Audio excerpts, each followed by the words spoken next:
semah eylesin can. Dün gece deli deli seyrin içinde can. Geldi sağ oluma kondu Muhammed can. Bilmem hayalimde bilmem düşümde can.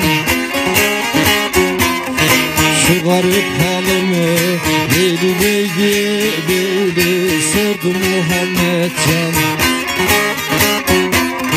Pir Sultan Abdalım deli çoktur merakım can.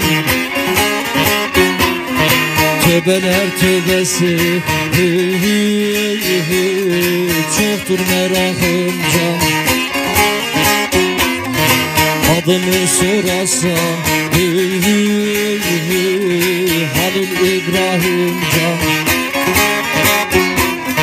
Gel bir semah eyle leyli alim aşkına can. Gel bir semah eyle alim aşkına. Muhammed Mustafa Habibullah'tur. Şu dünyaya kala bakanam Alihim.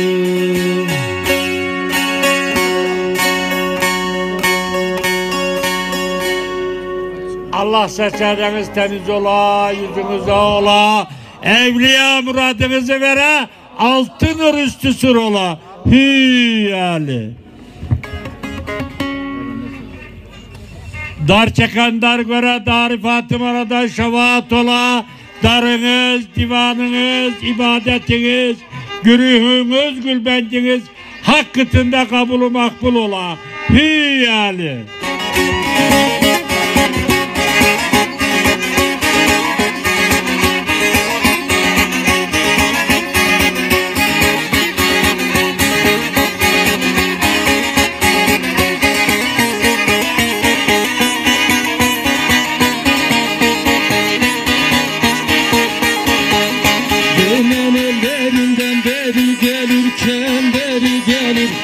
Turnalar o şahı görmediniz, turnalar o şahı görmediniz.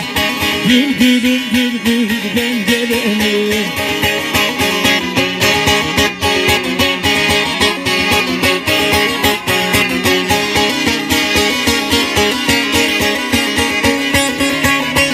Semahlar yürüye, günahlar eriye Allah. Hak için ola, bak için olmaya. Hizmetiniz kabul, yüzünüz ak ola. Hüyali.